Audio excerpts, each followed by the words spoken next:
여러분 안녕하십니까? 광주 MBC 뉴스데스크입니다.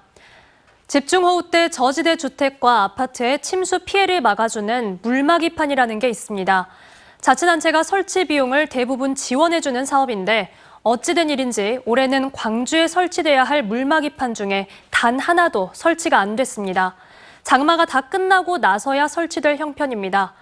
어떤 사정인지 김영찬 기자가 취재했습니다.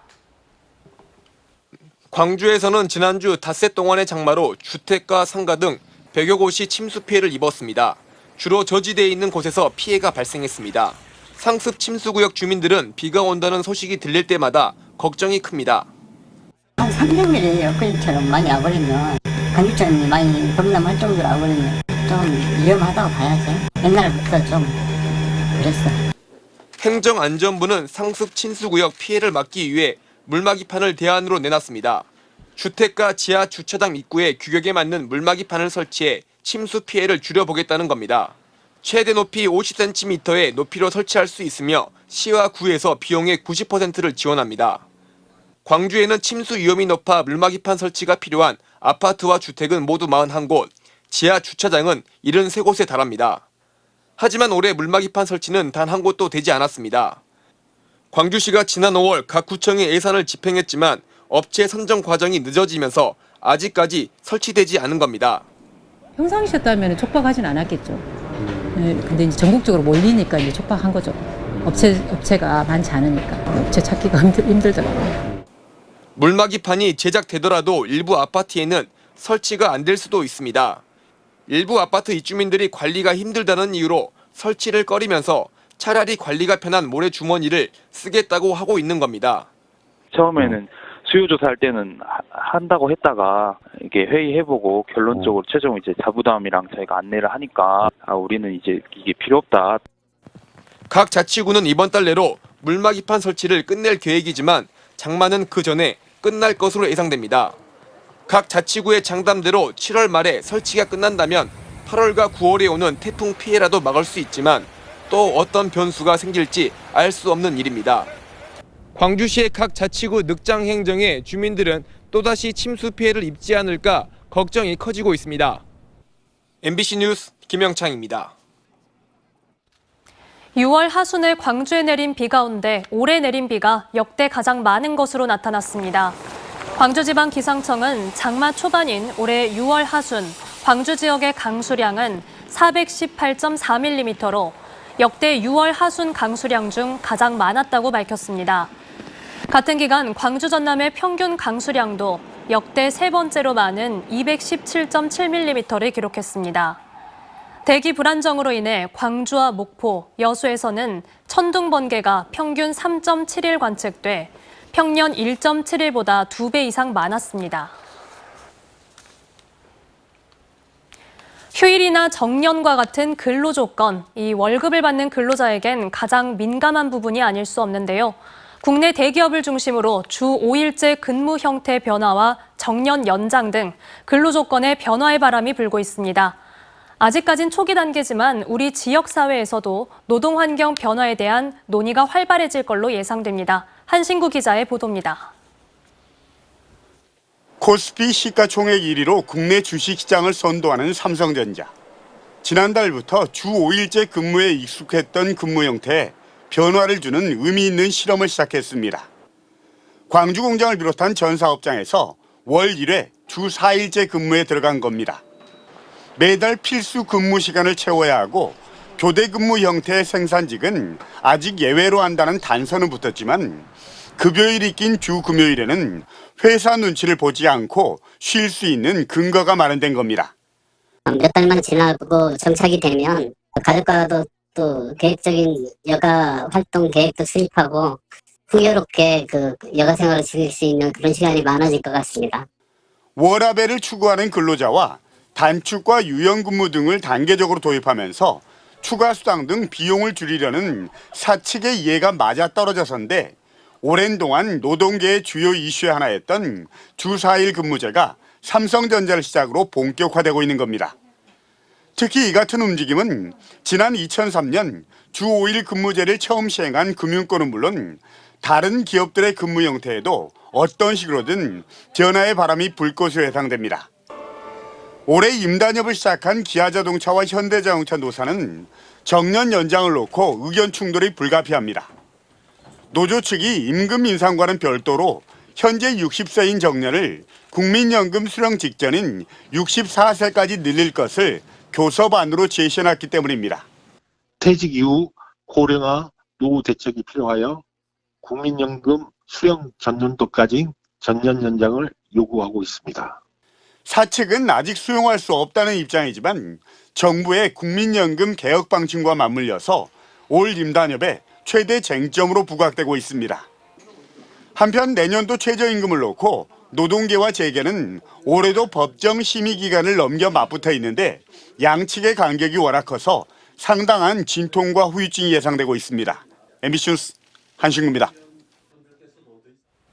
민선 8기 광주시 공공기관 혁신 방침에 따라 8개 기관을 4개로 통폐합하는 절차가 속도를 내고 있습니다. 이르면 다음 달부터 속속 통합기관 출범도 예정하고 있는데 내부는 아직 혼란스러운 모습입니다. 주현정 기자가 취재했습니다. 광주시가 산하 공공기관의 혁신의 칼을 빼든 것은 민선 이후 이번이 처음입니다. 경영 효율성과 책임성 강화라는 명목으로 24개 기관을 20곳으로 줄이는 것이 골자입니다.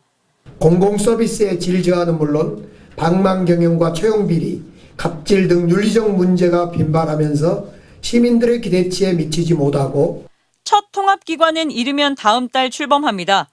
상생일자리재단을 흡수해 몸집을 키운 경제고용진흥원은 이달 중으로 첫 기관장 선정까지 마무리해 8월 중 새 출발하겠다는 계획입니다. 과학기술 R&D를 육성하는 과학기술진흥원도 도시의 대표 산업을 키우는 광주 테크노파크와의 통합을 위해 최근 기관 청산 절차에 돌입했습니다. 돌봄 사업을 총괄하게 될 사회서비스원과 복지연구원 통합도 기관별 이사회를 거쳐 다음 달 대표이사 인사청문회까지 마치면 늦어도 9월 외형적 결합이 가능해집니다. 김대중 컨벤션센터와 관광재단도 오는 12일 조직해산과 기관통합 이사회 의결을 시작으로 광주 관광공사로 탈바꿈하기 위한 본격 절차에 돌입합니다. 중복 기능을 하던 기관을 통합해 공공서비스의 질을 향상하겠다던 광주시의 계획은 그러나 시작부터 난제에 직면해 있습니다. 예산이 뭐 줄이는 것도 아니고, 조직이 슬림화된 것도 아니고, 어떻게 보면은 일의 성격이 좀 더 선명해진다든지, 전문화된 것도 아니고. 실제로 이번 통합은 외형적 결합에 초점이 맞춰져 있습니다. 기관의 기능과 인적 구성, 예산 등은 손대지 않고 조직을 먼저 결합한 뒤 차차 내부적으로 통합을 꾀하겠다는 보관입니다. 당사자들은 당장의 갈등 표출을 우려하고 있습니다. 사전에 전력 수업에 불구하고 시간 일정을 정해가지고 강요하다 보니까 이제 그 기간만 해도 이제 보이지 않는 갈등도 생길 거고. 조직의 성격과 체계, 급여 등 근로 조건이 모두 달라 통합 초기 갈등이 불거질 수밖에 없다는 겁니다.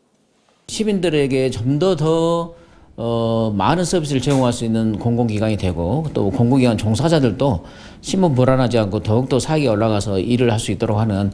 통합 후에도 직원들의 불이익은 없게 하겠다던 강기정 시장의 약속이 지켜질 수 있도록 세밀한 행정 추진이 필요한 때입니다. MBC 뉴스 주현정입니다.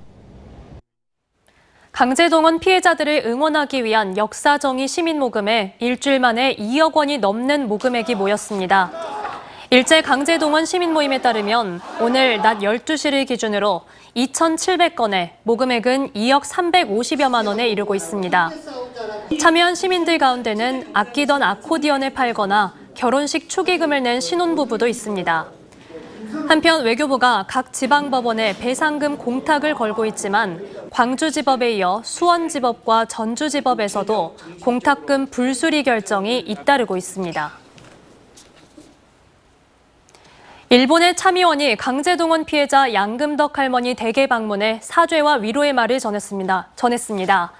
정의당과 강제동원 시민모임 등에 따르면 오늘 오후 6시 30분쯤 일본의 참의원인 사회민주당 오츠바키 유코 의원은 양금덕 할머니를 찾아뵙고 일본 정부와 일본 기업이 피해자들에게 저지른 전쟁 범죄에 대해서 일본 정치인으로서 사과의 말을 전한다고 밝혔습니다.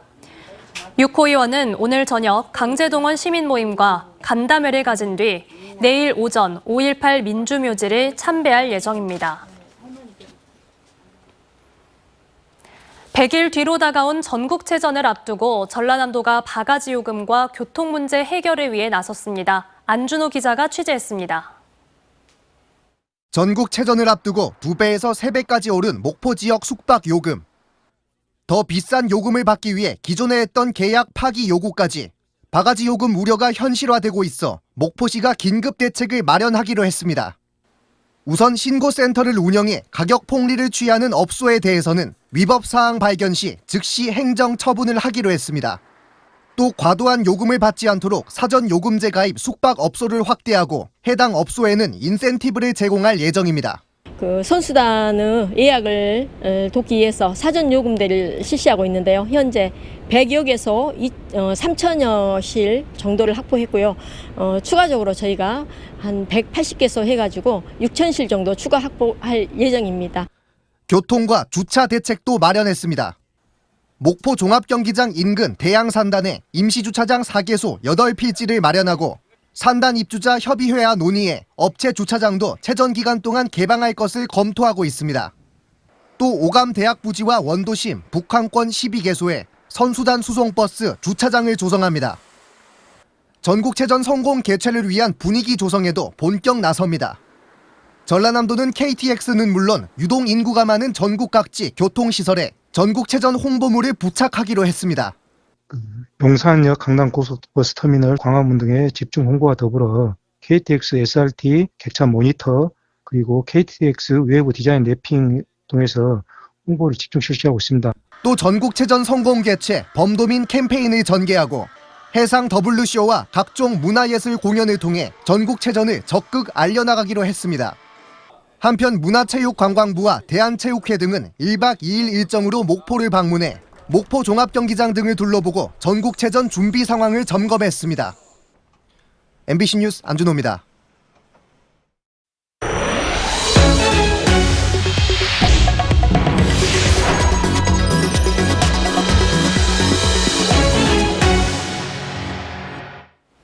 공중 화장실에서 불법 촬영이 자주 발생하면서 이용자들이 불안해하고 있는데요. 경찰과 지자체가 공중 화장실 칸막이 빈틈을 없애고 있고 불법 촬영 장비가 설치됐는지 점검을 강화하고 있습니다. 서희령 기자가 취재했습니다.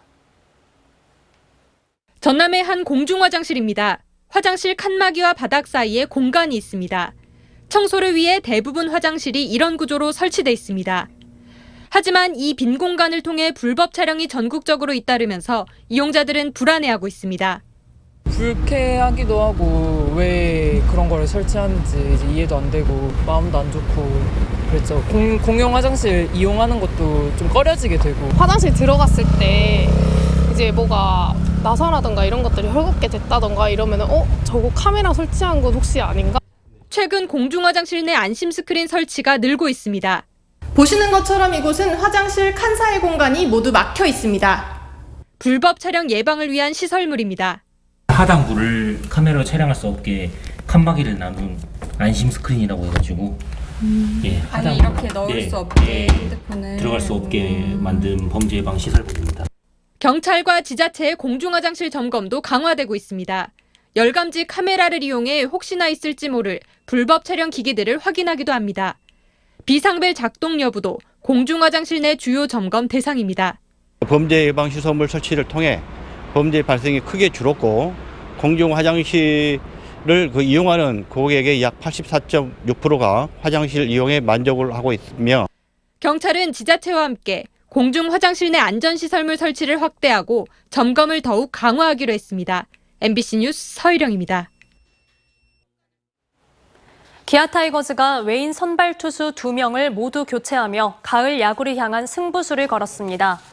기아 구단에 따르면 외인 용병 투수 메디나에 이어 숀 앤더슨을 웨이버 공시하고 대신 대만 리그에서 뛰는 마리오 산체스와 지난 시즌 기아에서 활약했던 토마스 파노니와 각각 연봉 28만 달러와 35만 달러에 계약했습니다.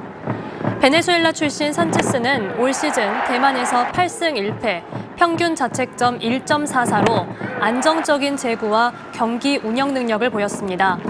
그리고 파노니는 지난 시즌 기아에서 3승 4패, 평균 자책점 2.72를 기록했고 올 시즌에는 미국 마이너와 메이저리그에서 활약해왔습니다. 광주 사립유치원과 어린이집에 다니는 아동의 부모에게 월 10만 원이 지원됩니다. 광주시는 어린이집에 다니는 2017년 출생 아동 1인당 월 10만 원을 소득에 관계없이 9월부터 지급한다고 밝혔습니다.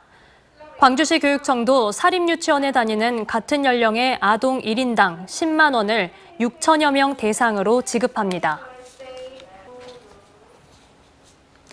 광주시 의회는 광주시 도시계획위원회 회의 전면 공개를 위한 조례 개정에 나섰습니다. 광주시 의회 박수기 의원은 도시계획위원회 회의록 전면 공개와 위원 선정위원회 구성 등을 담은 광주광역시 도시계획조례 일부 개정안을 대표 발의했습니다.